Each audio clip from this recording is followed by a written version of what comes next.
네, 성도 여러분 한 주간 평안하셨습니까? 우리 별내 이 눕선마을에는 이미 가을이 한참 진행이 되고 있습니다. 배밭에 이게 배를 보니까요, 이 씨알이 이제 거의 굵어져 가고요. 그만큼 가을이 깊어가는 것이 느껴집니다. 이렇게 가을이 깊어가는 주일 아침, 오늘도 각자 흩어져 하나님께 예배한 우리 모든 성도들의 가정마다 주님의 은총과 평화가 함께 하시기를 바랍니다. 우리가 인생을 살다 보면 때로는 예기치 않은, 또 우리가 이해할 수 없는, 이유를 알 수 없는 고난과 그런 어려움을 당하게 될 때가 있습니다. 그러한 고난과 시련이 가져다주는 어떤 급격한 삶의 어떤 변화, 그런 전환점에 살면서 도대체 하나님의 뜻이 어디에 있는지, 도무지 하나님이 왜 이렇게까지 하시는지 이해가 가지 않을 때가 있습니다. 그러나 결국에는 그 어려움과 그런 어떤 시련과 고난의 시간들을 지나가면서 우리 자신의 삶과 그 방향을 새롭게 하시는 그런 하나님을 만나게 될 때, 비로소 하나님의 뜻이 여기에 있었구나, 이렇게 깨닫곤 합니다. 오늘 저와 여러분이 본문 말씀을 통해서 만나게 되는 사울이란 인물도 바로 이러한 경험을 하게 되었습니다. 액츠 움직이는 교회 9번째, 오늘 본문의 말씀은 너무도 유명한 사울의 이 회심 사건이죠. 사도행전의 저자인 누가는 이 사도 바울의 이 회심 사건을 오늘 본문뿐만 아니라 22장과 26장에서도 다시 반복적으로 기록을 하고 있습니다. 이 사건은 사울이 박해자에서 복음의 증인으로 거듭난 이 개인적인 차원을 뛰어넘어서 이 기독교의 복음이 세상 가운데 흩어지는, 또 기독교 역사의 지형이 아주 한번 뒤바뀌어지는 그런 혁명적인 사건이었습니다. 그렇다고 이것이 하나님의 그 구원의 계획과 그 경륜에서 벗어나는 것이 아니라 그 계획 속에서 일어난 사건이었습니다. 오늘 이 사울의 회심 사건은 우리가 잘 아는 것처럼 앞서 이 스데반의 그 순교의 사건과 연결되어 있습니다. 7장 58절에 보면 유대인들이 스데반을 죽이려고 돌로 쳐 죽이려고 할 때 유대인들이 옷을 벗어서 사울이 그 옆에 있었는데요. 그때 사울의 발 앞에 그 겉옷을 벗어두는 장면이 나오고 있습니다. 우리는 이 장면을 보면서 사람들이 이 겉옷이 좀 거추장스러우니까 벗어서 이게 사울에게 맡겨뒀구나.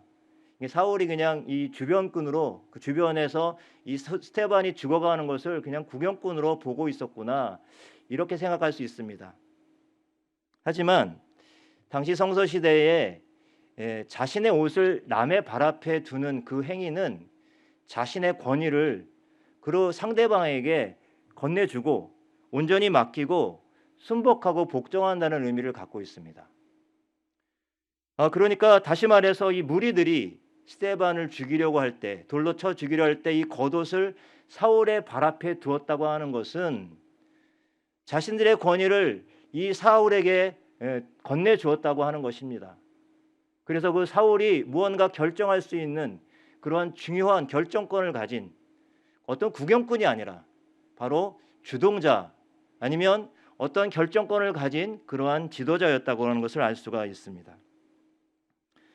여러분, 이렇게 사울은 스데반의 순교에 직접 가담했고요. 그리고 직접 스데반이 죽어가는 것을 눈으로 목격했습니다. 그런데 바로 이 스데반이 죽어가면서 그처럼 당당한 모습을 보여주고, 심지어 돌에 맞아 죽으면서도 이 돌을 던지는 사람들을 향해서 그들을 용서해 달라고 기도하고, 기도하고 있는 그 모습들을 보면서 이 사울은 그리스도인들을 향한 무언가 일종의 두려움을 느끼고, 그 두려움이 또 다른 분노와 증오로 불태워지게 됩니다. 저 사람들은 그냥 가만히 두면 안 되겠구나. 돌에 맞아 죽어가면서도 사람들을 용서하고 그들을 위해서 기도해주고 있다니, 저 사람들은 사람들의 영혼을 순식간에 사로잡을 사람들이라고 생각한 것입니다. 그런 사람들 때문에 자신이 굳게 믿고 있었던 그런 유대교, 자신의 신념이 무너질까 두려움을 느꼈던 것이죠. 야, 저 사람들은 당장 뿌리 뽑아야 된다라는 그런 생각을 갖게 되었습니다. 그래서 여러분 오늘 본문 말씀 9장 1절에 보면요. 사울이 여전히 위협과 살기가 등등하여라는 말이 나오고 있습니다. 예, 그러한 그리스도인들을 향한 그 분노와 증오를 계속 갖고 있으면서 키워왔던 것입니다. 그래서 예루살렘의 교회를 잔멸하는 것에 그치지 않고 이제 대제사장을 찾아가서 이 대제사장에게 위임장을 받아 흩어진 그러한 그리스도인들을 찾아 나섭니다. 그것이 오늘 다메섹으로 가서 그 다메섹에 흩어진 그리스도인들을 결박해서 예루살렘으로 데려올 계획을 합니다. 그는 자기가 믿는 하나님을 위해서 또 자기가 믿는 유대교를 위해서 못할 일이 없었습니다. 그리스도인들이 지금 자기가 목숨처럼 생각하는 그 유대교의 큰 위협거리가 되고 있었던 것이죠. 그것을 도무지 참을 수가 없었습니다. 이렇게 예수 믿는 이들을 붙잡아 예루살렘으로 다시 결박하기 위해서 다메섹을 향해서 달려가고 있는 와중에 오늘 3절에 보니까 이 다메섹에 거의 다 다가갔어요. 거의 가까이 이르렀을 때 그때 일이 일어납니다. 호련히 하늘로부터 빛이 그를 둘러 비추었습니다. 이때 이 사울의 반응이 좀 심상치가 않습니다. 4절 전반부에 보면 이렇게 되어 있죠. 땅에 엎드려져 들음에 소리가 있어 이르시되. 빛이 비춰지니까요. 그게 어떤 섬광이 탁 비춰지니까 그가 본능적으로 엎드렸습니다. 그리고 귀를 기울였습니다. 이것은 그가 이 신비한 빛이 뭔가 신비한 존재를 의미한다는 것을 이미 알고 있었다고 하는 것을 전제하고 있습니다. 그래서 엎드려지고 무슨 소리가 들릴까 싶어서 귀를 기울인 것입니다. 바로 그때 하늘로부터 소리가 들려옵니다. 전혀 그가 상상하지 못했던 소리가 들려오고 있습니다. 그 소리는 이 사울의 인생을 송두리째 뒤바꿀 만한 그러한 음성이었습니다. 4절 후반부죠. 사울아 사울아 내가 어찌하여 나를 박해하느냐 하시거늘.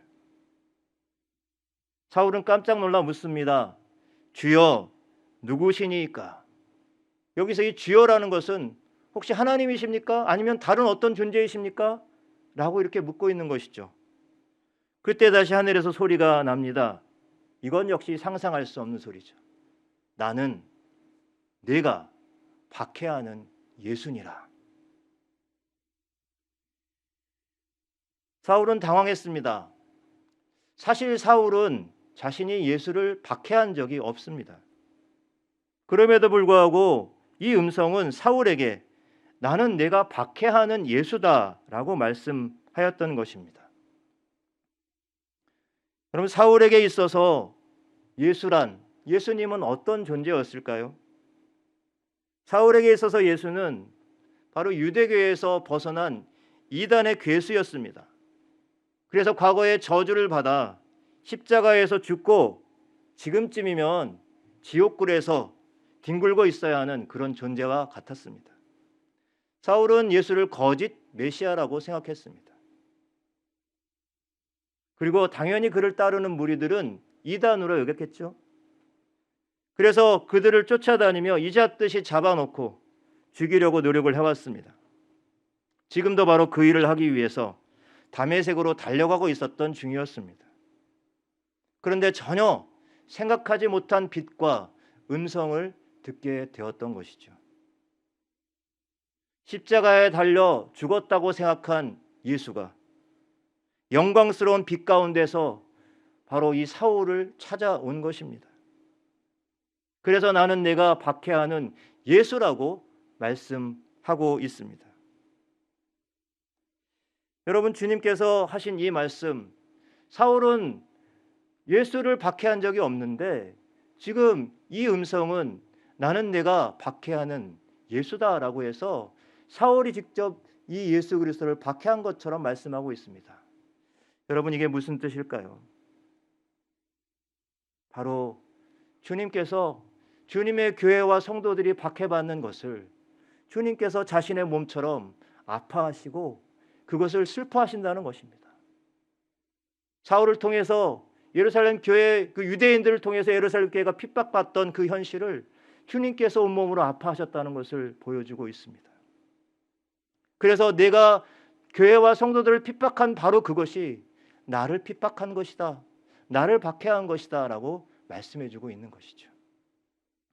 여러분, 이 말씀이 왜 중요하냐면 이 말씀이 후에 바로 이 바울이, 회심한 이후에 이 바울이 그가 그의 교회에 대한 그런 마음, 교회에 대한 생각들을 정리할 때 바로 교회의 머리는 예수 그리스도시고 그리스도의 몸이 교회라고 말씀해 주고 있기 때문입니다. 여러분, 이렇게 주님을 만나고 그분의 음성을 들은 사울이 얼마나 충격을 받았는지요. 오늘 8절에 보면 이렇게 되어 있습니다. 사울이 땅에서 일어나 눈은 떴으나 아무것도 보지 못하고 사람의 손에 끌려 다메섹으로 들어가서. 너무나도 큰 충격을 받으면 때로는 우리의 감각이 마비가 되는 거죠. 눈이 보이지가 않는 거예요. 앞이 보이지가 않는 거예요.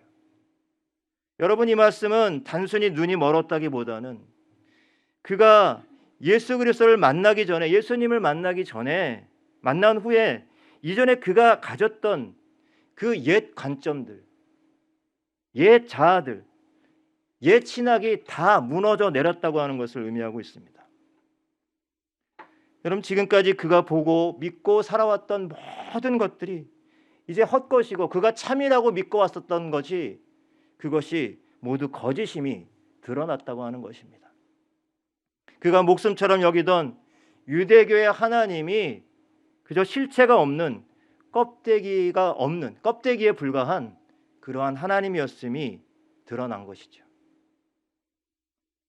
결국 사울은 눈이 감겨진 채 눈을 뜨지 못하고 사람들의 손에 이끌려서 오늘 다메섹으로 끌려갑니다. 여러분, 1절에서 살기와 위협 등등하게 다메섹으로 달려가던 그러한 사울의 모습은 온데간데 없어지죠. 9절에 보면 사흘 동안 그가 보지 못하고 먹지도 마시지도 아니하니라. 자신이 지금까지 옳다고 믿었던 것들, 자신이 굳게 믿어왔던 신념들이 하루아침에 헛된 것이 되었으니 그 상실감이 얼마나 컸겠습니까? 뿌리를 뽑아야 할 이단이라고 확신하며 박해했던 그러한 사람들이 사실은 진리의 사람들이고 여태껏 자신이 하나님을 위해서 충성을 다했다고 생각했는데 그것이 아니라 오히려 하나님을 대적하는 그러한 사람이었다는 그러한 인식을 하게 되었던 것이죠. 그 충격에 사울은 사흘 동안 보지도 못하고 식음을 전폐할 수밖에 없었던 것입니다. 이렇게 시력을 잃고 식음을 전폐하며 그렇게 사울을 보낸 사울에게 하나님께서 아나니아를 보내시죠. 그래서 이 아나니아가 그의 손을 얹고 주님의 말씀을 전할 때 비로소 사울은 다시 보게 됩니다.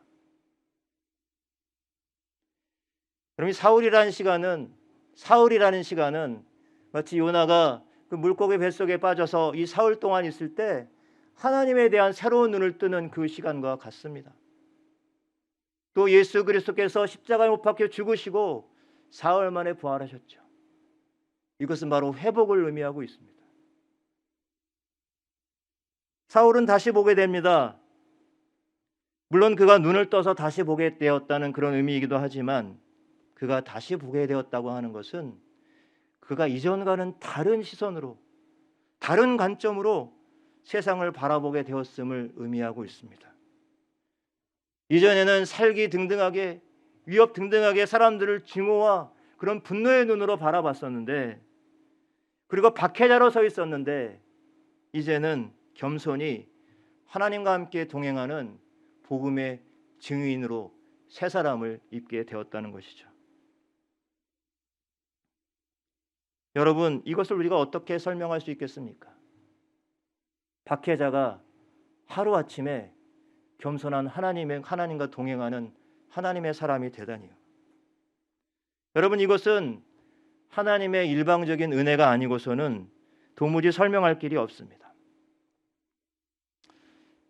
여기서 잠깐 이러한 질문을 할 수 있습니다. 왜 주님께서는 당시 기독교 공동체의 최고의 엘리트였던 예루살렘 교회 최고의 또 지도자 중에 한 사람이었던 이 스데반을 죽음으로 몰아가셨는지, 그러면서 굳이 왜 복음의 대적자라고 할 수 있는 이 유대교의 골수분자였던 사울을 오히려 그리스도의 복음을 전하는 그릇으로 그렇게 직접 택하셨는가 하는 것입니다. 여러분, 오늘 말씀에 보면요, 사울이 그가 본인 스스로도 어떤 이 회심에 대한 어떤 의도가 없었습니다. 회심을 꿈꾸지 않았어요. 왜 그렇죠? 그는 지금도 여전히 자기 자신이 옳다고 생각하고 있었습니다. 전혀 돌이킬 마음이 그에게 없었어요. 여전히 지금도 다메섹의 그리스도인들을 박해하기 위해서 사리를 품고 달려가던 길이었습니다. 그런데요, 바로 하나님께서 그런 사울을 찾아가셨고 직접 만나 주셨고 그를 주권적으로, 강권적으로 돌이키셨던 거죠. 우리가 그냥 상식적으로 생각해 보면 정말로 지혜와 성령이 충만했던 스데반이 오히려 순결한 그릇으로 하나님께 영광 올려드리고 복음을 세상에 전할 만한 증인으로 더 합당해 보입니다. 그런데 오히려 하나님은 그 스데반을 순교하게 두시고 스스로 전혀 돌이킬 마음이 없었던 복음의 대적자인 사울을 택하셨던 거예요. 여러분, 이게 상식적으로 이해가 되십니까? 왜 그렇게 하셨을까요? 우리가 그 하나님의 깊으신 뜻을 다 헤아리지 못하겠습니다만 다시 한번 여러분 사도행전 1장 8절을 다시 한번 보겠습니다. 사도행전 1장 8절입니다. 오직 성령이 너에게 임하시면 너희가 권능을 받고 예루살렘과 온 유다와 사마리아와 땅끝까지 이르러 내 증인이 되리라 하시니라. 여러분, 땅끝까지 이르러 내 증인이 되리라. 오늘 이 말씀 속에서 하나님이 스데반이 아닌 사울을 택한 이유를 찾아볼 수가 있습니다. 땅끝까지 이르러 내 증인이 되라는 이 말씀은 우리가 이 말씀은 복음이 점점 더 멀리 넓은 지역으로 확장되어져 나가는 것을 말합니다. 복음이 세계화되어지는 것을 말합니다. 그러나 여러분, 조금만 달리 생각해 보면 여러분, 이 그리스도의 복음이 확장되어지는 그 경로는 결국에는 사람입니다. 사람을 택해서 하나님은 그 복음이 퍼져나게 하신 거죠. 하나님께서 사울을 일방적으로 택하신 것은 바로 복음의 반대편에서 교회와 성도를 핍박했던 이 박해자 사울이야말로 주님의 복음이 필요한 땅끝과도 같은 존재였기 때문이 아니었겠습니까? 예수 그리스도의 복음으로부터 가장 멀리 있는 사람, 그래서 복음이 가장 필요했던 사람이 바로 사울이었던 것입니다. 그날 주님이 이 사울을 찾아와 주시지 않았다면 그는 여전히 돌이킬 수 없는 그런 죄악을 저질러서 그 손에 더 큰 피를 묻혔어야만 했을 것입니다. 평생 어둠 속에서 그냥 껍데기 하나님만을 붙들고 그 하나님이 참 하나님이라고 믿고 자신의 신념에 어긋나는 이들을 가차없이 칼로 쳐내며 증오와 살기를 내뿜으며 그 인생을 살았을 것입니다. 그런데요, 바로 그럴 위기 가운데 있었던 사울을 주님께서 찾아가 주셨습니다. 그렇게 땅끝에 서 있던 사울을 일방적으로 주님께서 찾아가신 겁니다. 그리고 살아계시고 지금도 역사하시는 참 하나님으로 사울을 만나 주셨습니다. 여러분, 바로 이 사울의 회심 사건에서 우리는 바울의 그 은혜의 신앙을 배울 수가 있습니다. 고린도전서 15장 10절 전반부에 바울은 이렇게 고백을 하고 있습니다. 그러나 나의 나된 것은 하나님의 은혜로 된 것이니. 오늘 지금 나의 나된 것이 하나님의 은혜로 된 것이라고 고백하고 있습니다. 사울은 자신이 주님께 돌이키는 이 회심의 과정에서 그가 한 일이라고는 하나도 없어요. 주님이 일방적으로 사울을 찾아와 만나 주셨고 은혜를 베풀어 주셨고 박해자에서 평생 하나님과 동행하는 복음의 증인으로 택하여 주셨습니다. 성도 여러분, 우리 자신들을 한번 돌아보십시다. 바로 우리가 땅 끝에 서 있었던 사람들 아닌가요? 우리가 어떻게 예수 그리스도를 나의 구주로 고백하고 어떻게 하나님을 전능하신 아버지시고 천지의 창조주라고 고백할 수 있습니까? 여러분, 그것이 나의 의지와 나의 선택으로 가능한 일인가요? 죄로 타락한 인간의 본성상 불가능한 일입니다. 여러분, 그럼에도 불구하고 저와 여러분, 우리가 살아가는 인생길 위에서 주님을 만나고 하나님을 섬기고 하나님을 나의 아버지로 모시고 살아갈 수 있는 그 이유는 바로 사울과 같습니다. 주님이 내 인생의 여정에 찾아와 주셨기 때문입니다. 이것은 중간에 예수 그리스도를 믿고 하나님의 자녀가 된 사람들이나 모태로부터 신앙을 가졌던 모태 신앙인들이나 동일합니다. 그분이 내 어두운 눈을 밝혀주시고 참 하나님으로 만나 주셨기 때문입니다. 나의 나된 것, 그것이 하나님의 은혜임을 잊지 않는 저와 여러분들이 되시기를 바랍니다. 우리가 또 한 가지 잊지 말아야 할 사실이 있습니다. 바로 우리가 하나님께 받은 이 은혜는 결코 값싼 은혜가 아니라고 하는 것입니다. 고린도전서 15장 10절 이 후반부에 이어지는 말씀입니다.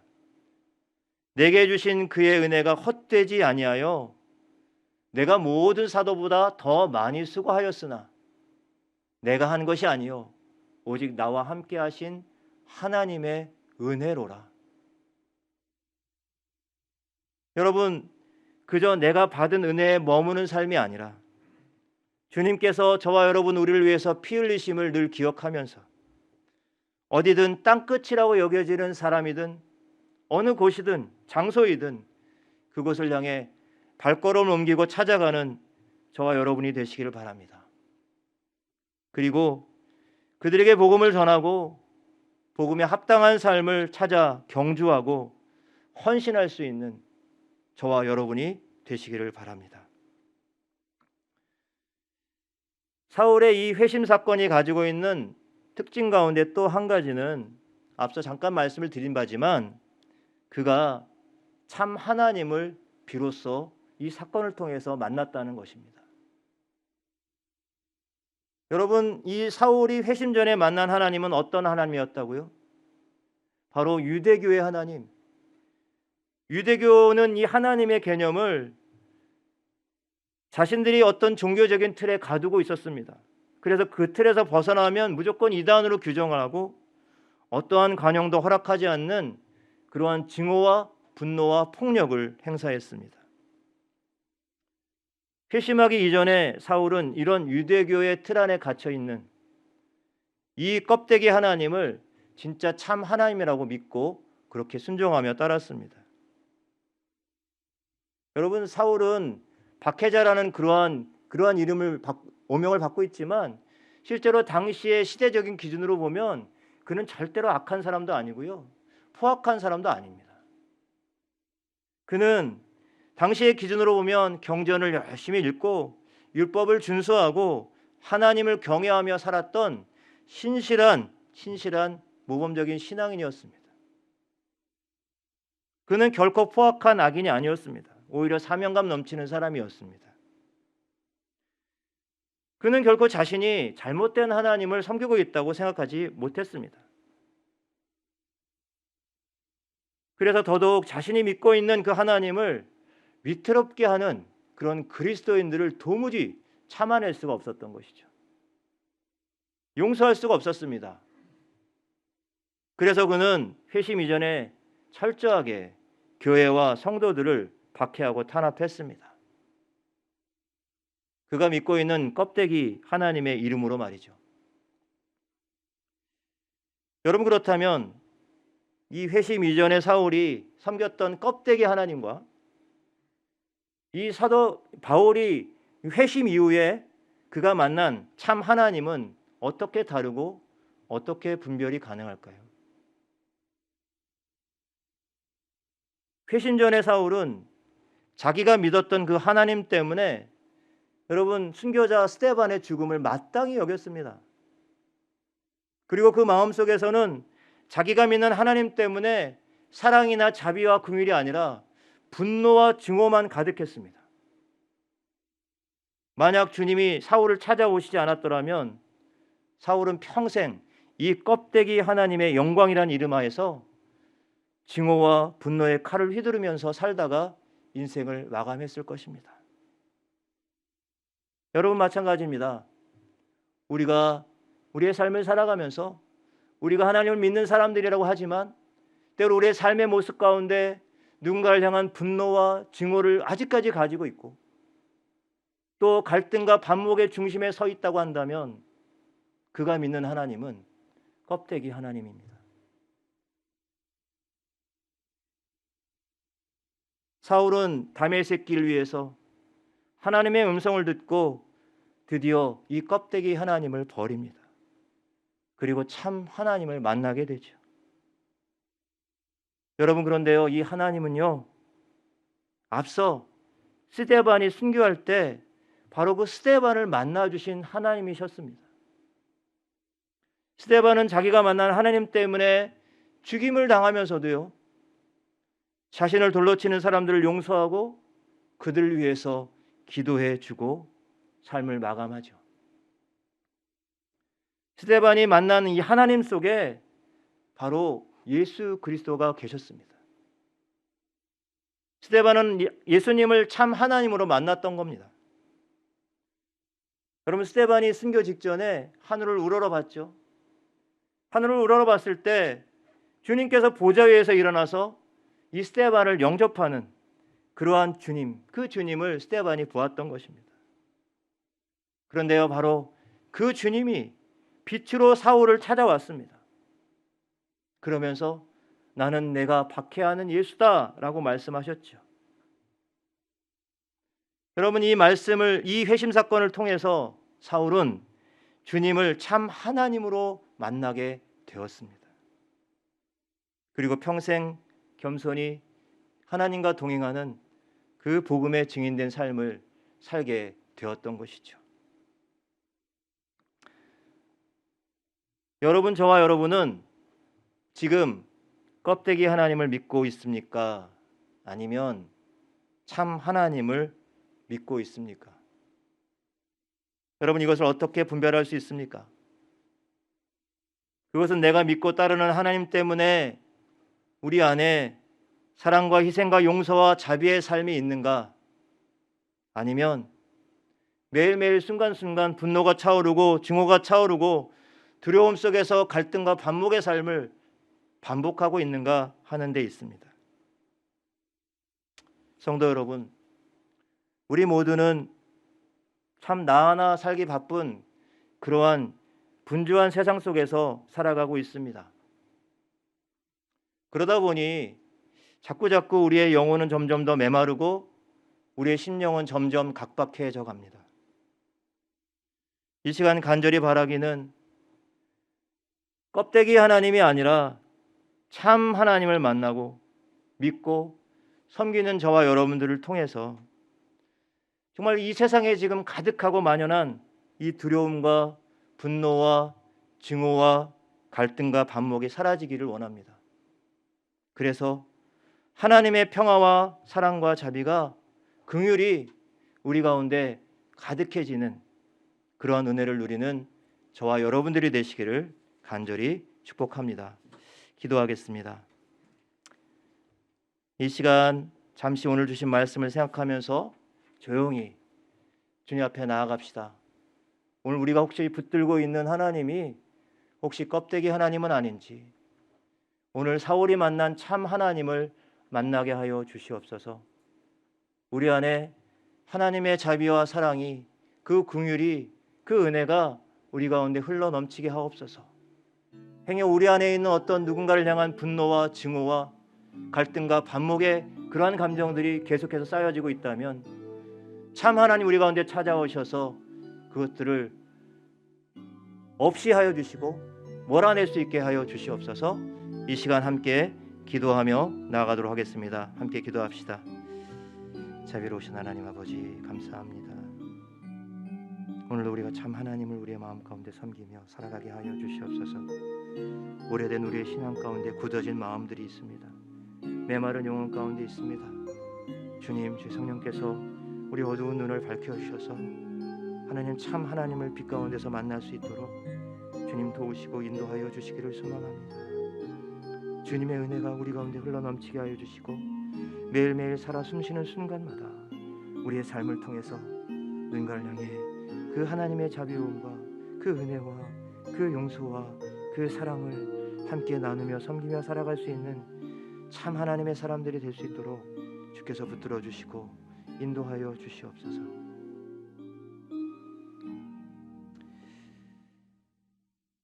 거룩하신 하나님, 자신이 깨어지고 부서져야 할 존재임을 알지 못했던 사울을 주님 찾아오셔서 그가 이전에 껍데기 신앙을 벗어버리고 참 하나님을 만나는 그 은혜의 사건을 오늘 우리가 들었습니다. 행여 우리도 그저 잘못되고 형식적인 신앙에 머무르고 있다면 주님 찾아오셔서 사울처럼 깨뜨려 주시고 부숴주시고 새로운 회심의 역사가 우리 안에 또 우리 공동체 안에 일어날 수 있도록 역사하여 주시옵소서. 오늘도 주님께서 허물 많은 우리들에게 찾아오셔서 긍휼과 사랑으로 덮으시고 하나님의 자녀로 살아갈 수 있도록 베푸신 은혜를 잊지 않고 살아가게 하여 주시옵소서. 이 놀라운 은혜가 결코 값싼 은혜가 아님을 알게 하시고 은혜에 합당한 복음의 삶을 살게 하셔서 참 하나님을 섬기며 살아가는 우리들을 통해서 이 땅 가운데 넘치게 하여 주시옵소서. 갈수록 메마라지고 각박해지는 세상 가운데서 바른 믿음과 넉넉한 사랑으로 따스한 온기를 세상 가운데 이웃 가운데 나누는 삶을 살아갈 수 있도록 우리들을 인도하여 주시옵소서. 감사드리며 예수님의 이름으로 기도드립니다.